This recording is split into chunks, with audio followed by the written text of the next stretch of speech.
नमस्कार, मैं अमरेश चौधरी धारा क्लासेस में आपका हार्दिक स्वागत करती हूँ। आज मैं आपको कबीर दास जी का संक्षिप्त में जीवन परिचय पढ़ाऊँगी। उनका जन्म संवत 1398 ईस्वी में हुआ था। जन्म स्थान काशी। पालन पोषण नीमा और नीरू दंपत्ति द्वारा। उनका पालन पोषण नीमा और नीरू दंपत्ति जुलाहा थे, ये इनके द्वारा हुआ था।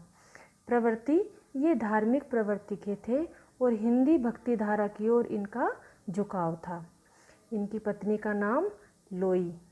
संतान, इनकी 2 संतान थी, एक पुत्र और एक पुत्री। पुत्र का नाम कमाल, पुत्री का नाम कमाली। व्यवसाय जुलाहा, ये कपड़ा बुनने का कार्य करते थे। पढ़े लिखे नहीं थे, कबीरदास जी पढ़े लिखे नहीं थे।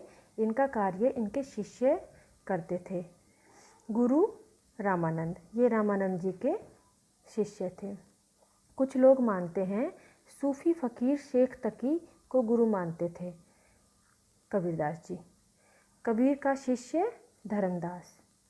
कबीर की मृत्यु मगहर सन 1495 ईस्वी में इनकी मृत्यु मगहर में हुई थी, ऐसा माना जाता है। कुछ लोग कहते थे कि जिसकी मृत्यु काशी में होती है उसे मोक्ष प्राप्त होता है और जिसकी मृत्यु मगहर नामक स्थान पे होती है वो नरक में जाता है। तो इसी अंधविश्वास को मिटाने के लिए कबीरदास जी अपनी मृत्यु से कुछ दिन पहले मगहर चले गए और वहीं इनका देहांत हो गया था।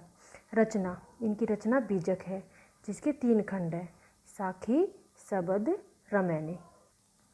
कबीरदास का जीवन परिचय और रचनाएं।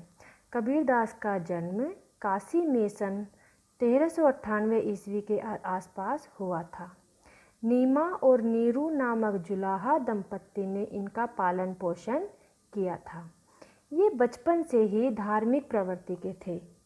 हिंदू भक्ति धारा की ओर इनका झुकाव प्रारंभ से ही था। इनका विवाह लोई नामक स्त्री से बताया जाता है। इनकी 2 संतान थी, पुत्र का नाम कमाल और पुत्री का नाम कमाली बताया जाता है। कबीर का अधिकांश समय काशी में ही बीता था। वे मूलतः संत थे, किंतु उन्होंने अपने पारिवारिक जीवन के कर्तव्यों की कभी उपेक्षा नहीं की है। परिवार के भरण पोषण के लिए कबीर ने जुलाहा का धंधा अपनाया। आजीवन इसी धंधे में लगे रहे। अपने इसी व्यवसाय में प्रयुक्त होने वाले चरखा, ताना बाना, भरनी पूनी का इन्होंने अपने काव्य में प्रयोग किया था। कबीर पढ़े लिखे नहीं थे। उन्होंने स्वयं मसी कागद छुओ नहीं, कलम गही नहीं हाथ कहकर इस तथ्य की पुष्टि की है। कबीर ने रामानंद स्वामी से दीक्षा ली थी। कुछ लोग इन्हें सूफी फकीर शेख तकी का भी शिष्य मानते हैं, किंतु श्रद्धा के साथ कबीर ने स्वामी रामानंद का नाम लिया है। इससे स्पष्ट है कि स्वामी रामानंद की ही कबीर के गुरु थे। काशी में मरने पर मोक्ष होता है, इस अंधविश्वास को मिटाने के लिए कबीर जीवन के अंतिम दिनों मगहर चले गए। वहीं सन 1495 ईस्वी में इनका देहांत हो गया। रचनाएं। पढ़े लिखे न होने के कारण कबीर ने स्वयं कुछ नहीं लिखा है।